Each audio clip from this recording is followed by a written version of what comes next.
Hi everyone, my name's Daryl.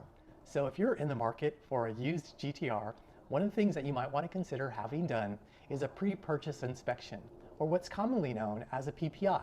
I asked my dealership what they would charge for a PPI, and they said it was going to be about $200, which I think is well worth it. So these are the kind of things that I would look for on a PPI.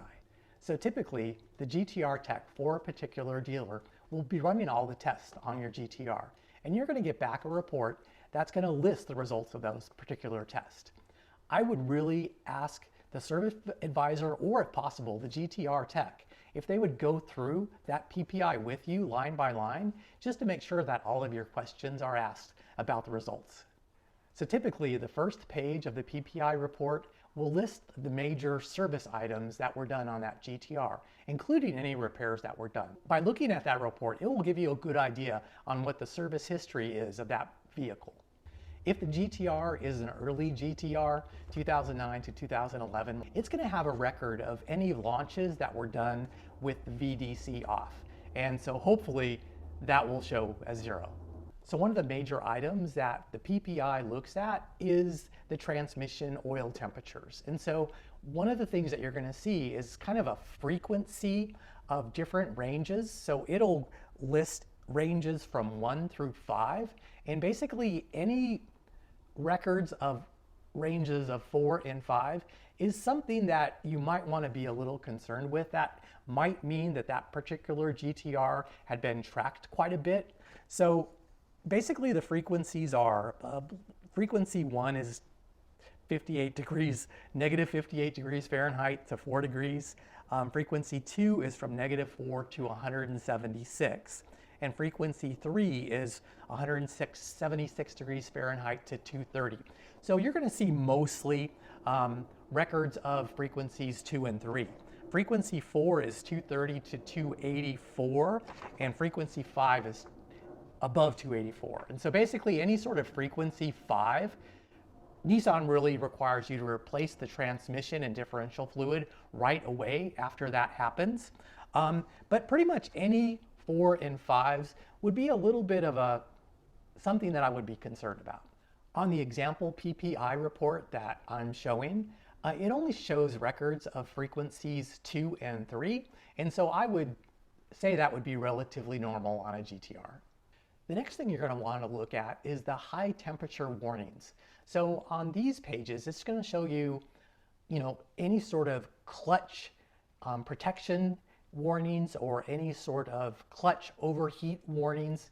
And so you're going to want to look at those, and any sort of warnings on this page might also be a reason for concern. So on the PPI that we're looking at, it actually shows that everything's good except for a clutch overheat protection field. And so at some point that clutch overheated, and that was, I guess, an issue that you probably want to be concerned about. And so you would definitely want to talk to the service advisor about how often that's seen, and maybe talk to the owner, say, hey, what might have caused the clutch to overheat. The last page that you're going to want to look at on the official PPI results will be any sort of diagnostic trouble codes. I don't imagine that you're going to have any current diagnostic trouble codes, but something just to look for. Lastly, I think it's really important that you ask the dealer to give you a printout of the black box data or the flicker data, and that's going to give you potentially some warnings about issues with that vehicle that are unusual. And I would pay attention really to any warnings on this particular page, but some of the things to pay really close attention to are any sort of boost flags. If the boost has flags on it, that means that that car is likely ran more boost than was specified for that particular vehicle. So that probably means that at some point that ECU of the car was tuned and is running more boost than it was supposed to run. I would also look at any gear flags. I think for the gear flags, that means that it couldn't switch into that particular gear, and so it might be having some transmission issues. And so I would pay close attention to that, as well as any other warnings on those results. And also ask your service advisor, and especially the GT-R tech, on those particular warnings, what exactly they mean, and if it's something that you should be concerned about. So most Nissan GT-R dealerships can go above and beyond just the PPI inspection and dig a little bit deeper. And so you might want to ask the dealership about those services and how much they would charge and exactly what additional things that they can inspect.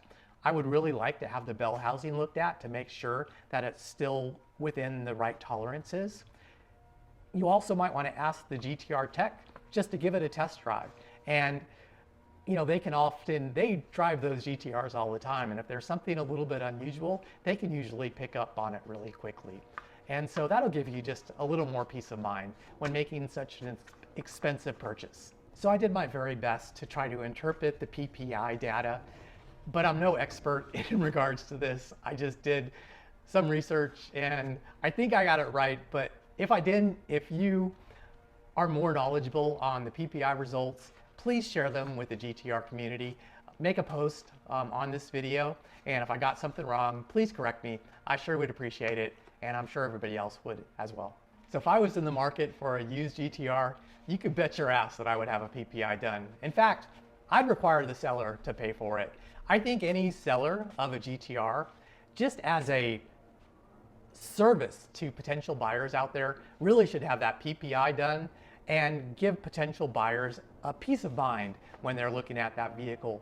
For sure, before I made a trip out to inspect that vehicle for a possible purchase, I would require that PPI to be done. And if it was a dealership, maybe a non-Nissan dealership, I would also ask them to get a PPI done as well. So I really hope you found some value in this video, and if you did, please hit the like button. YouTube really looks at those likes, and the more likes I get, the more likely it is to spread this content out to others out there. And yeah, I'd sure appreciate it. And also consider subscribing to my channel, as I have still a lot of left GT-R content to come. And hope to see you again in the next one very soon. I've seen a lot of change, been through a lot of pain. Some things are not the same as they were a year ago, but all will be okay. I move on each and every day. The past is where it stays, way back a year